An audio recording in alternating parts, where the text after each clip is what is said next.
balancing your squad and the problems you've got defensively at the moment. Do you think you've obviously taken very meticulous approach to the amount of minutes that players are getting, but at the back, you're really down to the bare bones now, aren't you? And is that the only thing that you think could sort of undermine your challenge on 4 different competitions? Yes, because we have experienced that first of all in the front line and then in the back line. But we are trying to find solutions to protect our players. The good thing is that players, you ask them to play in different positions, like Christian, for example, or Deck, and they fulfill their role immediately in a great way. And we need to navigate now in the next few weeks through that situation, and I'm sure we'll do that. And you mentioned Christian Norgaard there. He's potentially going to play centre back again. Then got these injuries. So what are his qualities in that position? And he's somebody you can rely on. Well, first of all, how much he wants to play and how ready he always is to fulfill any role. And then he's played 2 times, so he needs to play again. Obviously, that's good because it's not something new when you have to play against a big opponent, but that's what we try to do. You must have been pleased the other day with the fact you made 10 changes, but things still worked. The set pieces obviously still function really well. That's a sign that things are going well, that you can just sit at each different place and slip into the team. Yes, and they are going to bring different qualities. I said in the game, the first 10-15 minutes, we lack certain cohesion, and I was very aware that that was a possibility. And credit to Portsmouth as well, the manner that they played. But afterwards, the moment we started to have minutes under the belt and those connections started to be more precise, the times were better, we started to be more efficient and managed to win the game. Isan? I'm Kai. With Kai, obviously, haven't been out for quite a while, and the problems he's had with his knee in the past. Can we expect him to be in squads regularly from here on in, or is there a possibility of him dipping in and out? I hope that will mean that he's fit and available, and if he's fit and available, for sure he's going to be in the squads, and he's going to be a really important player for us because he's a player that makes us much better. With the academy, obviously, Mikel Arteta has had a big influential role in the academy for a number of years. From next season, is there anything in particular that you might change in terms of outlook or processes just to freshen things up going forward? In the academy, you mean?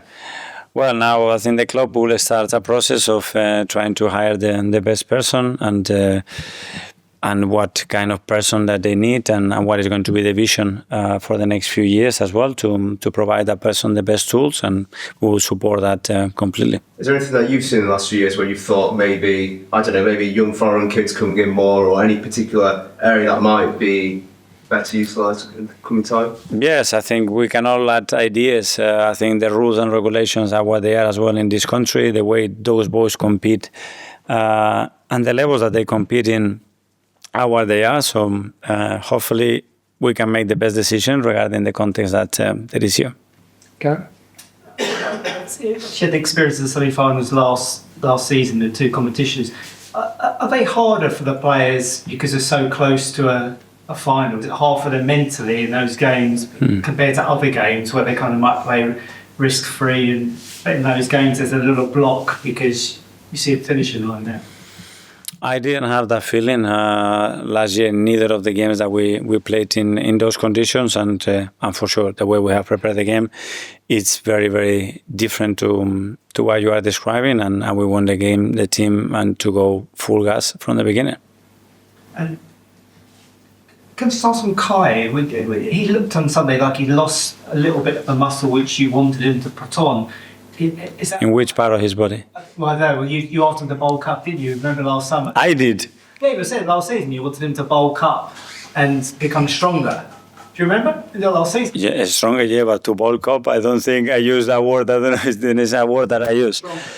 Stronger in every area. I mean, when somebody has an injury, they need to come back stronger in certain aspects because that's an opportunity. You're going to become weaker because you don't train, you have the rhythm, you don't have the capacity to sustain certain actions, so you have to be stronger in other areas. Okay, last couple, Simon. Okay. It's okay. Finish. Sure? Oh, sorry.